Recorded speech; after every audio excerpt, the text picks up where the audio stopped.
everyone. So let's imagine a door from top view that we are seeing from the top of the door, and you're trying to open it like this, right? So you know that the knobs of doors are toward the end of them, right? Like around this point here. I don't know if you ever wondered why there is no knob in the middle or toward the hinges or anything like that. The reason is basically the torque. So torque is a quantity which we call when you multiply force and the distance that you apply that force to rotate something. So the distance here is basically in this door is the distance to the knob and to the rotation center. This is where the door is rotating. Okay, so that in order to increase the torque, you basically put the knob as far as possible from the rotation center.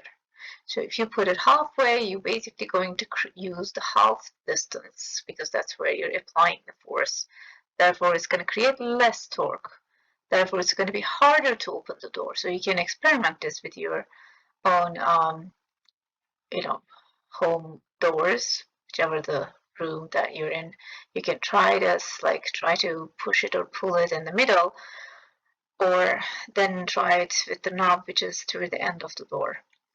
So basically, the force that you apply to rotate times the distance that you apply that force to the rotation center is called torque. It's a vectorial quantity, and I'm pretty sure some of you are going to remember this multiplication from work.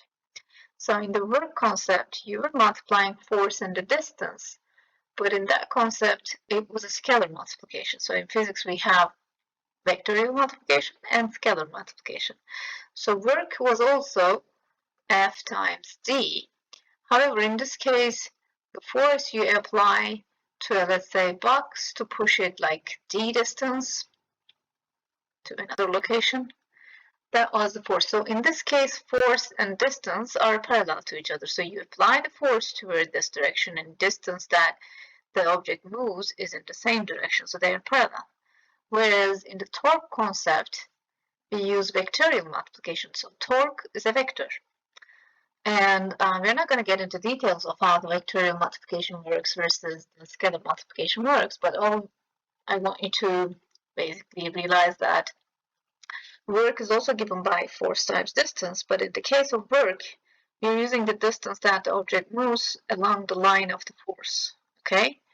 And in the case of torque, you're basically applying the force perpendicular to the distance. And which I mean is that if this is the door rotating around this point, and this is the force you're applying, right? So they're perpendicular to each other.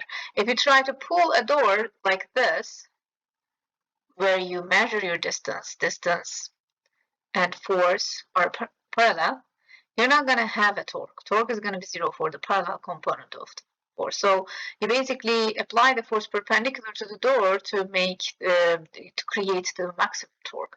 So that's why you don't really want to pull or push a door with an angle like this. This is not going to rotate for sure, right? You can experiment it. You can pull a door like this and see that it's not going to rotate. And I'm guessing you're already aware of that. And if you apply the force with an angle like this, it's going to be harder than if you apply your force perpendicular to the door. Okay, so that's why these two force times distance are different. Again, here in the work concept, you have force and distance parallel. Here in the torque concept, our force is perpendicular to the distance. Okay, once again, if you apply a force like this, you're not going to be able to rotate this door. In order to be able to rotate a door, you need to have a non-zero torque, which is basically going to generate the rotation. And so you will be able to open the door and close the door. And so you don't want to apply a force along the line of the distance to the rotation center. Instead, if you apply just with some angle, it's going to be harder. And so you're going to be getting maximum torque from your force if you apply it perpendicular to the door. Okay, so here again, distance is perpendicular to the force. Here in the work case, it's parallel. One more detail about this is force is a Newton, right? and distance is a meter in your metric unit system, and Newton times meter is called joule. In work case, we use the Newton meter as joule, and just so that we don't get confused, in the torque case, we leave it as Newton meter. So torque is given as Newton meter, whereas we change that Newton times meter when it's scalarly multiplied and use it as joule.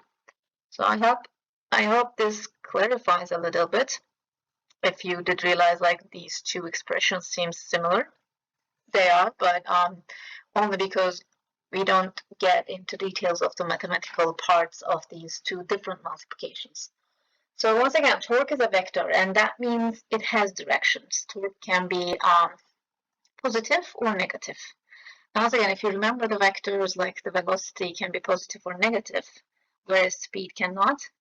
So make sure that you are aware of the fact that torques can be positive and negative, and clockwise is taken to be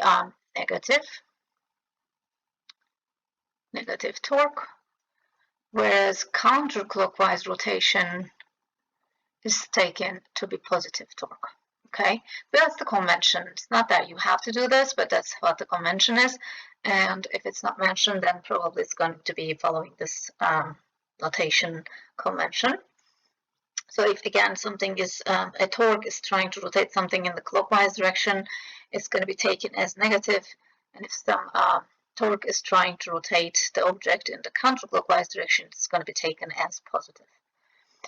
So the problem that you have in the lab has a setting, because in the physical lab we have a balance beam, which is kind of a seesaw in a sense, but in a smaller scale, I would say. So there is a support mechanism here.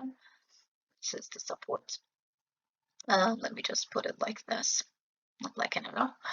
So in the lab, I put questions about like a seesaw, where you have one kid sitting in one position and asking you another kid that is going to balance them. What distance that the second kid needs to, sit so that the seesaw can be balanced. So in this situation, you have gravitational force on these two kids, right? The gravitational force is downward, and so the force from the first kid, let's say this is 1 and this is 2, the force on the first kid is going to be weight of the first kid, which is going to be then whatever the mass of the kid times the g. And the force on the second kid is going to be the weight of the second kid, so it's going to be mass of the second kid times the g, 9.8, right? So if you look at this picture, you know that the force 1 is going to create torque when you multiply this force with the distance to the center of rotation. This is the point where they are balancing, which means it is going to be the point the seesaw is going to rotate if there is no balance, right? So, and if 1 is trying to rotate this seesaw in the counterclockwise direction, so this is going to be the positive torque that is going to be created by this force, right? Let me take this here and say F1 times D1, so this distance is called D1 to the support point, and this one is going to be called D2 to the support point again, where the seesaw is going to rotate. So torque 1 is going to be positive, torque 2 is going to be negative because it's trying to rotate it in the clockwise direction, right? Again, torque 1 is trying to rotate it in the counterclockwise direction, so it is positive, and torque 2 is trying to rotate the seesaw in clockwise direction, therefore it is going to be negative. Okay, that's positive, that's negative. So therefore, when you see any seesaw that is balanced condition, as you can imagine, is where there is no torque. So that means net torque, total of all torques on a system, is going to be 0. If you remember from the Newton's second law, it's very similar, right? Net force is 0, means there is no acceleration. The same thing goes for the rotational motion. But in this case, it's not just the force, but the torque. So, so you're kind of replacing the force concept with the torque in rotational motion. So if there is a rotational acceleration, there needs to be a net torque. That's what it means. So when you add these two torques within your system, And again, net torque is basically total of all torques.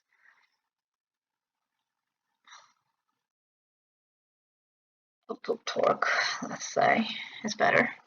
So let's add them, torque 1 plus torque 2, but then you're going to be adding them vectorially, right? Because torque is a vector, therefore you can write F1 D1 to be positive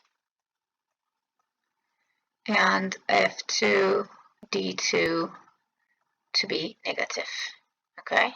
You're going to add, but you know that the direction of this number is going to be in the negative direction because of the clockwise direction of rotation that it's creating.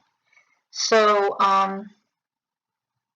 when you do this, you know that if it's balanced, it means this total needs to be 0. Again, there is no net torque, means that there is no acceleration in rotational sense, and it means that they're going to be in balance. And so this is basically the condition of the balance in this kind of setting. It's either a balance beam or a seesaw, anything that basically have 2 different torques on both sides. You can put 3 also in the lab. You will see that there's going to be a third component sometimes in the simulation. But in any case, if it's, in rotational motion, you can either rotate in 2-dimensional rotational motion, of course, which we don't think about 3-dimensional. In 2-dimensional rotation, these objects can rotate either in the clockwise sense or in the counterclockwise sense. So there's only this is like 1-dimensional motion in a sense. It can go only either forward or backward. In the rotational sense, it can rotate either clockwise or counterclockwise sense. So basically, this is what you're going to solve for that problem in the lab. So in that case, it's going to be M1 G D1 is equal to M2 G D2, right? Because F1 is M1G, F2 is M2G. I put it and then equate these because the total is 0, apparently, right? So you can basically drop the G's because they're on both sides. Therefore, if you want to find out where the distance, where should be the second kid needs to sit to balance the system, which means you're looking for what is the value of D2. That is the question in the lab. So what you do is basically divide both sides with M2, and so D2 is going to be M1 D1 divided by M2. Okay, so this is the answer for that. And if there would be a second kid sitting here, and in that case, then you would basically add all the clockwise torques and equate them all to counterclockwise torques, because you know that one is trying to rotate it in one direction, the other is in the opposite direction. So if 2 sides are equal, it means this system is going to be in balance.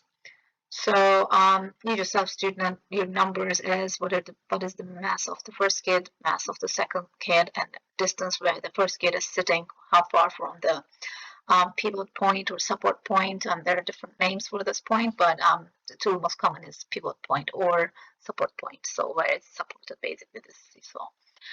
So I hope this helps your understanding of torque as general and help you to solve that problem you have in the lab. Have a good day.